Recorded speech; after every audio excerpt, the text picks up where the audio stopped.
Hi, Grandma here, and I am reading To Kill a Mockingbird, and I'm reading chapter 12, which is the first chapter in part 2.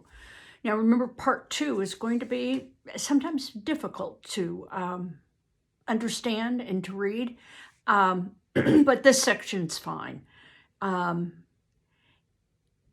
Chapter 12. Jim was 12. He was difficult to live with, inconsistent, moody. His appetite was appalling, and he told me so many times to stop pestering him, I consulted Atticus. Reckon he's got a tapeworm? Atticus said. No, Jim was growing. I must be patient with him and disturb him as little as possible. This change in Jim had come about in a matter of weeks. Mrs. DeBose was not cold in her grave. Jim had seemed grateful enough for my company when he went to read to her. Overnight, it seemed Jim had acquired an alien set of values and was trying to impose them on me. Several times he went so far to tell me what to do. After one allocation, when Jim hollered, "It's time you start being a girl and acting right," I burst into tears and fled to Calpurnia. "Oh, don't you fret too much over Mr. Jim," she began. "Mr. Jim?" "Yeah, he's just about Mr. Jim now." "He ain't that old," I said. "All he needs is somebody to beat him up, and I ain't big enough."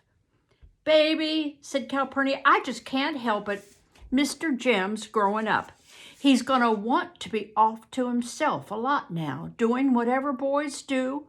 So you just come right on in the kitchen when you feel lonesome. We'll find lots of things to do in here." The beginning of that summer boded well. Jim could do as he pleased. Calpurnia would do until Dill came. She seemed glad to see me when I appeared in the kitchen, and by watching her, I began to think there was some skill involved in being a girl. But summer came, and Dill was not there. I received a letter and a snapshot from him. The letter said he had a new father, whose picture was enclosed, and he would have to stay in Meridian because they planned to build a fishing boat. His father was a lawyer like Atticus, only much younger. Dill's new father had a pleasant face, which made me glad Dill had captured him, but I was crushed. Dill concluded by saying he would love me forever and not to worry, he would come get me and marry me as soon as he got enough money together, so please write. The fact that I had a permanent fiancé was little compensation for his absence. I had never thought about it, but summer was Dill. By the fishing pool, smoking string, Dill's eyes alive with complicated plans to make Boo Radley emerge. Summer was the swiftness with which Dill would reach up and kiss me when Jim was not looking. The longings we sometimes felt each other feel. With him, life was routine. Without him, life was unbearable. I stayed miserable for 2 days. If that were not enough, the state legislature was called into emergency session and Atticus left us for 2 weeks. The governor was eager to scrape a few barnacles off the ship of state. There were sit-down strikes in Birmingham. Bread lines in the cities grew longer. People in the country grew poorer. But these were events remote from the world of Jim and me. We were surprised one morning to see a cartoon in the Montgomery Advertiser above the caption, "Makeum's Finch."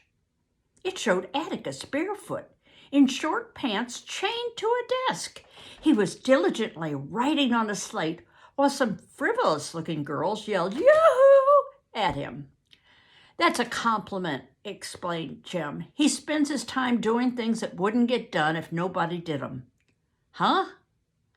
In addition to Jim's newly developed characteristics, he had acquired a maddening air of wisdom.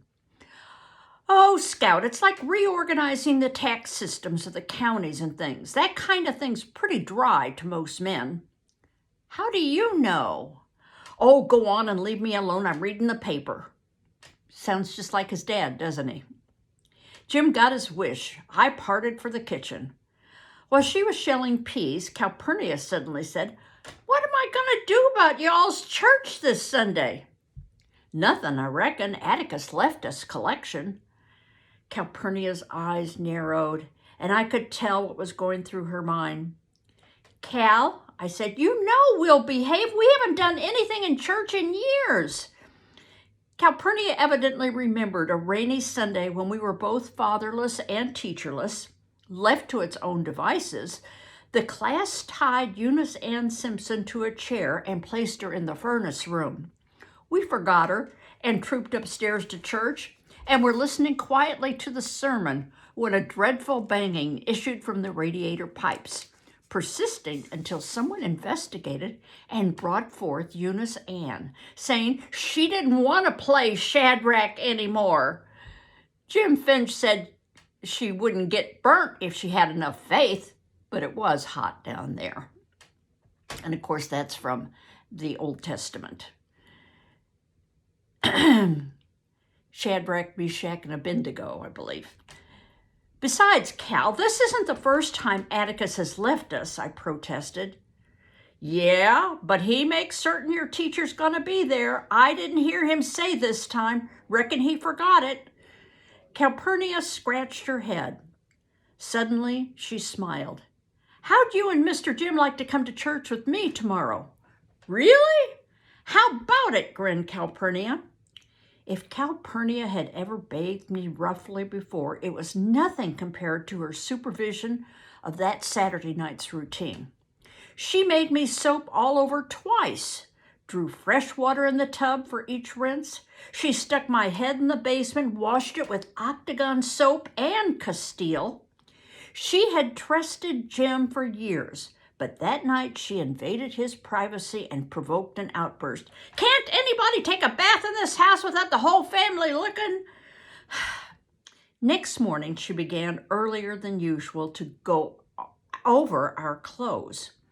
When Calpurnia stayed overnight with us, she slept on a folding cot in the kitchen.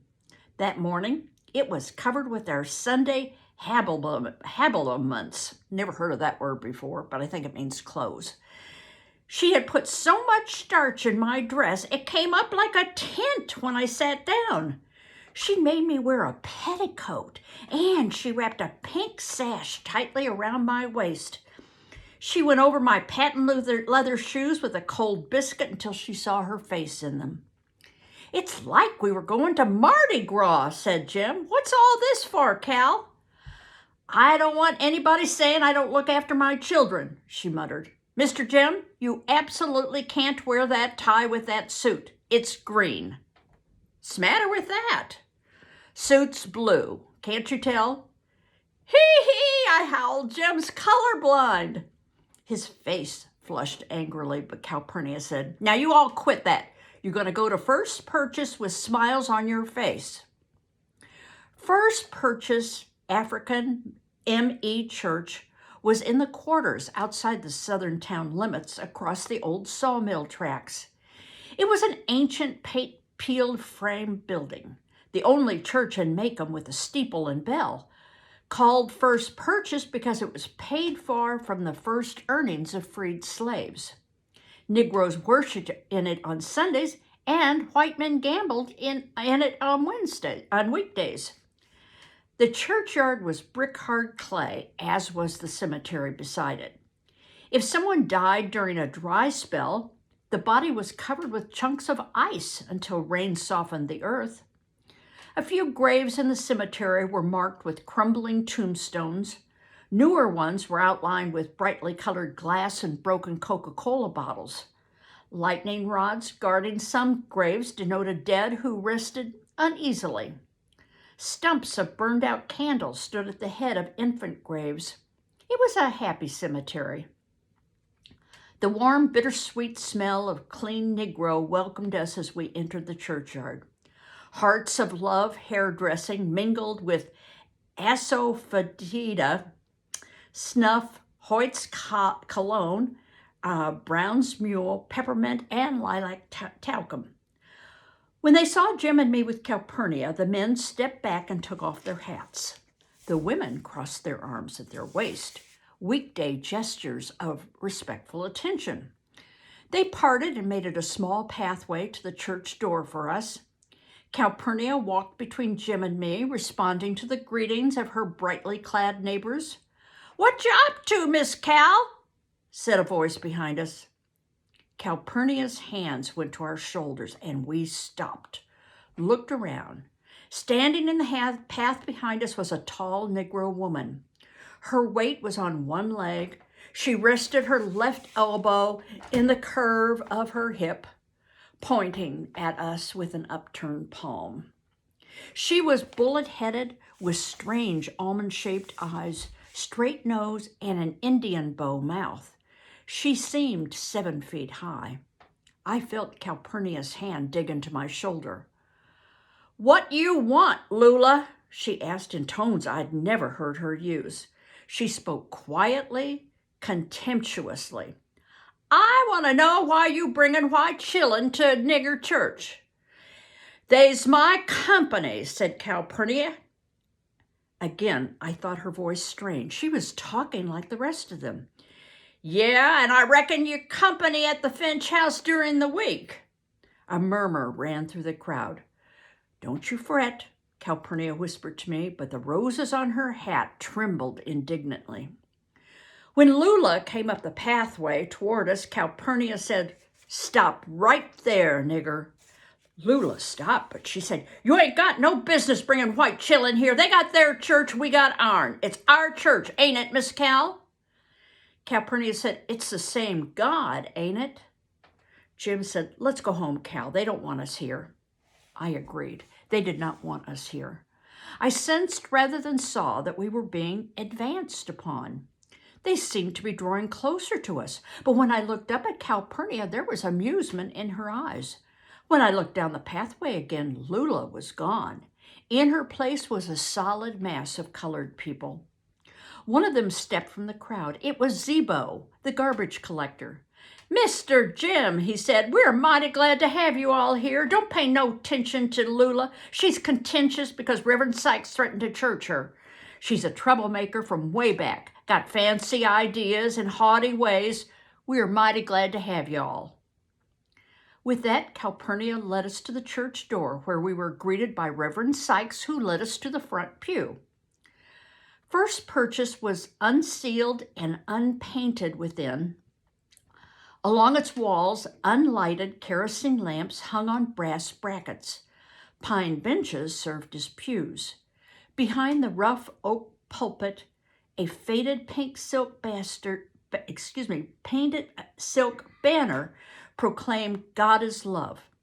The church's only decoration, except a rotograve print of Hunt's Light of the World. There was no sign of a piano, organ, hymn books, church programs, the familiar ecclesiastical impediments we saw every Sunday. It was dim inside, with the damp coolness slowly dispelled by the gathering congregation. At each seat was a cheap cardboard fan bearing a garish Garden of Gethsemane, courtesy of Tyndall's Hardware Company. You name it, we sell it. Calpurnia motioned Jim and me to the end of the row and placed herself between us. She fished in her purse, drew out her handkerchief, and untied the hard wad of change in its corner. She gave a dime to me and a dime to Jim. "We got ours," he whispered. "You keep it," Calpurnia said. "You're my company." Jim's face showed brief indecision on the ethics of withholding his own dime, but his innate courtesy won, and he shifted his dime to his pocket. I did likewise with no qualms. "Cal," I whispered, "where are the hymn books?" "We don't have any," she said. "Well, how?" "Shh," she said. Okay, I'm going to stop there and I'll continue later. And if you ever have a chance to go to a different kind of church than you currently attend, it's quite an experience. When I taught Sunday school, I always included that in my Sunday school class, was studying a little about other religions, and I taught middle school kids, and taking field trips there. It makes you, in some ways, appreciate and love your own even more, but sometimes it opens your eyes to new ideas, and that's a good thing too. Okay, bye-bye.